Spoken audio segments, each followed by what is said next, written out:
I need a vacation. Why is it snowing in the Bahamas? Oh, that's why. Well, that vacation was a bust, and I don't know where else to go now. There aren't that many good options this time of year. I mean, I could go to no, and definitely not.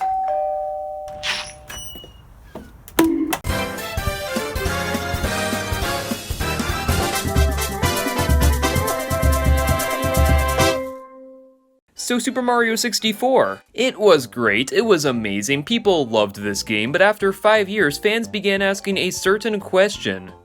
What's next? Well, leading up to that point, good old Shigeru Miyamoto had been teasing the idea of a direct sequel to 64 titled Super Mario 128. Sadly, this idea never got past the prototype phase, but its most famous tech demo for the GameCube did contribute heavily to Super Mario Galaxy. But that game was still a couple years away, so to hold fans over for the time being, they were given Super Mario Sunshine. This is considered by many to be the black sheep of the 3D Mario games, and why is that? Well, it's pretty obvious. Mario is wearing a short-sleeve shirt! What did they do to you?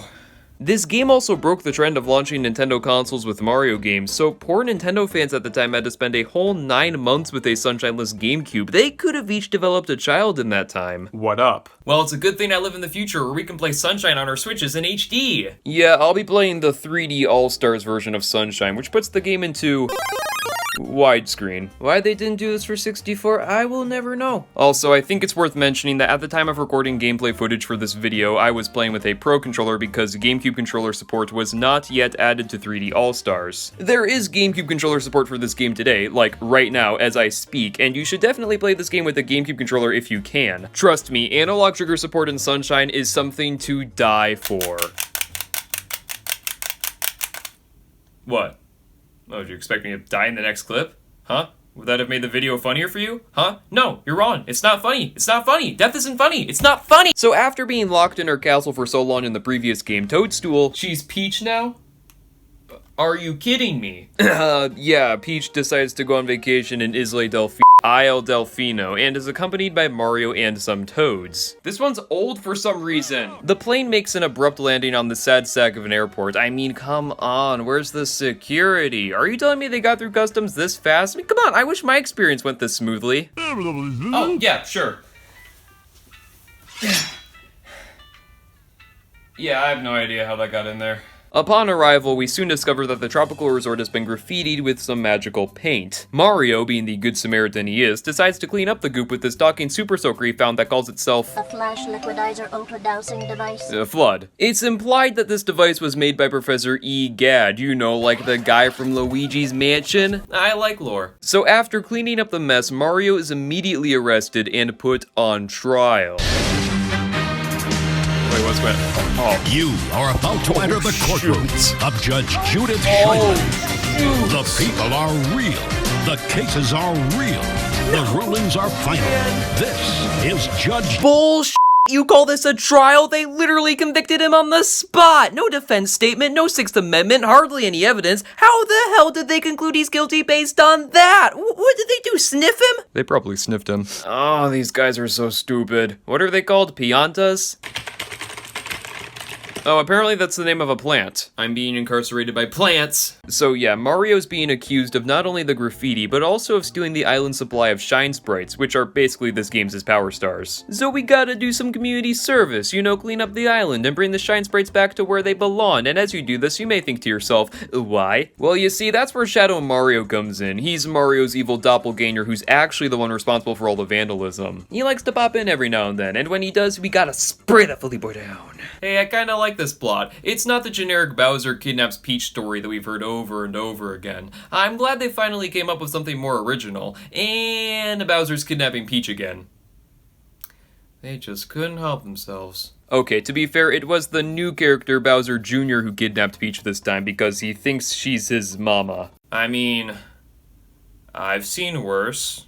Mama Luigi! Also, Bowser Jr. was Shadow Mario this whole time. What a twist! Okay, this story is starting to give me a migraine. Why don't we talk about the gameplay? Mario controls pretty much the same as he did in 64, except this time he looks like a person. This game looks way better than 64. I mean, I could go without the whole heat distortion effect, but everything else in comparison to 64 looks so smooth. I could hug this Mario, while the old Mario would probably make me bleed if I poked him the wrong way. Now, he does feel a little different in this game, but it's really hard to put my finger on it. It's nothing bad, of course. It's kind of like trying a new bicycle. At first, it's gonna feel pretty weird, but soon enough, it'll feel like riding a stick of butter. But hey, if there's one thing Sunshine has over 64, it's 360-degree camera control. Yep, we finally graduated from C buttons to C stick, and it's wonderful. It's almost too good to be true, honestly. Knowing Nintendo, they'd probably throw in some sort of catch, like removing Mario's ability to crouch. Yeah, for some reason, the punch, kick, breakdance, crouch, and lawn jump are removed in this game. And you know, I'd be fine with the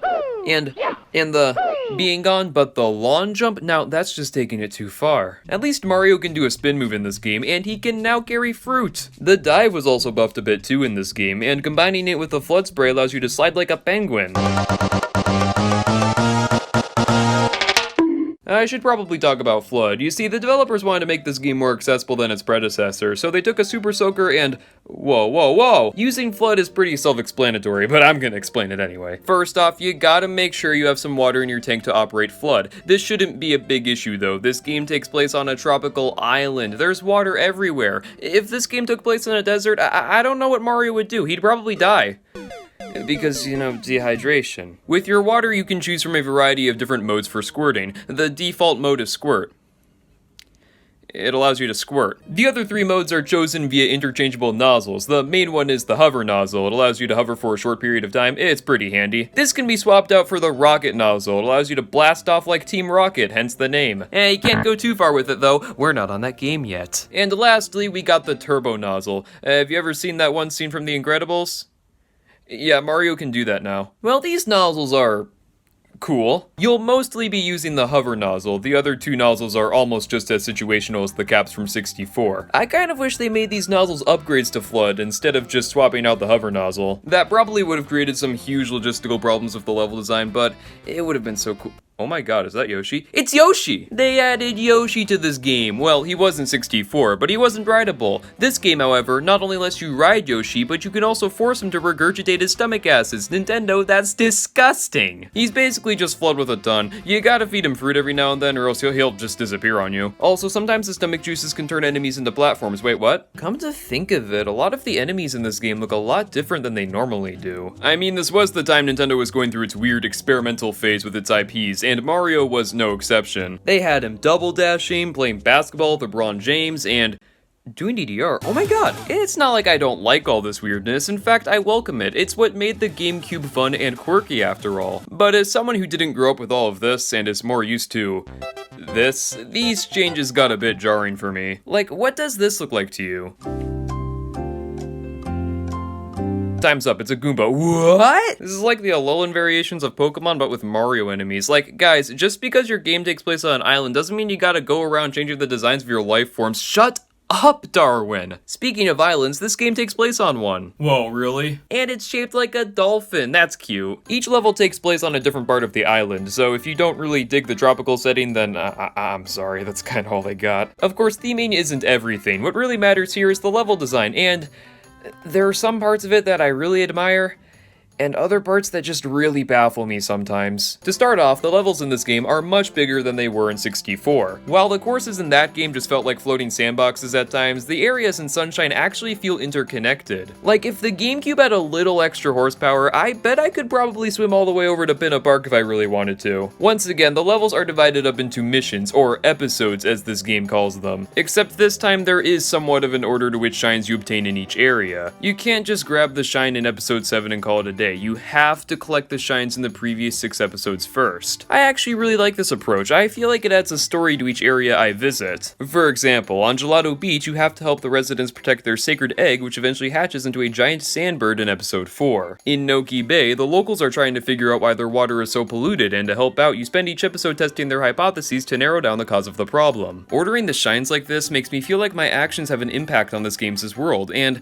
I just love it when a game does that. Anyway, each area has 11 shines, with 2 of them being hidden shines, 1 of them being a showdown against Shadow Mario, and another being a 100 coin mission, which are just as dumb as they were in 64. Wait, no, actually they're dumber here than they were in 64. You see, this game changes the level layout a bit for each episode, which is great in that they add more variety to each mission, but as for 100 coin missions, yeah, it kinda sucks because this game never tells you exactly which episodes you can get 100 coins in. So pray to God you pick the right episode, otherwise you'll be left wandering around asking yourself why they didn't just make this mission into its own episode. Stop teasing me. Now, although this game has 11 shines per area, which is an upgrade from the 7 stars per course in 64, there's only 7 areas. And there's still 120 shines in this game like there were in 64, so where are all the leftover shine sprites located? Well, that's where Delfino Plaza comes in. This is basically what would happen if Peach's castle from 64 was turned into a city. It's way more open-ended, and it's actually well populated. I mean, it's full of piantas, but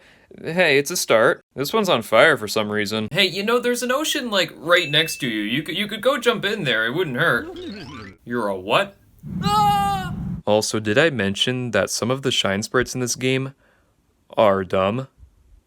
Like, really dumb? Now, they're not all bad. It's completely possible for anyone to collect enough of these to beat the game, but 100% it with all 120 shine sprites? Oh god, don't do that. The pachinko minigame, getting this watermelon into the blender, this stupid leaf raft. This game even takes away your FLUDD back for some of these shines, and oh man, does it make you realize how much you took this thing for granted. And the blue coins too. For every 10 you collect, you can trade them in for a shine sprite, which means for 100% completion, you gotta collect all of these, and a lot of them are in really stupid locations and they're a pain in the butt to get, and I don't wanna... Yeah, there's a reason why I'm not the completionist. I am not 100%ing this game, and I advise you do the same. You will lose your mind if you try, and that's bad. Especially since all you get for doing it is a postcard, which is garbage. That was weak.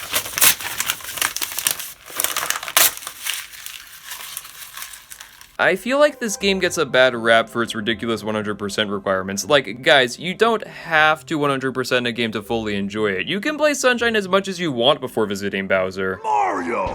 How dare you disturb my family vacation? Or you can just not visit Bowser, that's an option too. In fact, if there's anything that makes Super Mario Sunshine really shine, is the amount of freedom it gives to the player when it comes to choosing tasks. The bare minimum for beating this game is spraying down Shadow Mario in the 7th episode of each area, meaning you can beat the game with only around 50 shine sprites while ignoring most of the stinky ones. That, in my opinion, is the perfect Mario Sunshine playthrough, and if you only look at that much of the game, then a pretty good case could be made that this is probably better than 64. But a game has to be good all the way through for it to be considered amazing. So with that in mind, listen, I don't want to call this game bad. That's way too harsh. Besides, it's Mario. But it's not great. It's a tough game. It asks a lot from the player, and it's very unforgiving. On the surface, this is just another warm, bubbly Mario game, but if you choose to dig a little deeper, you'll find that this game is pretty cold-blooded, man. I mean, I still like Sunshine better than 64, but that's just because I think this one has aged better. It feels a lot less like a janky science experiment to me. It's a fun distraction, but not what I was looking for as far as vacations go. And man, I gotta find some place to go to soon. I'm getting so desperate, I think I'll say yes to just about anything at this point. You wanna go to space? Yes! Wait, did he mean North Space or South Space? Crap!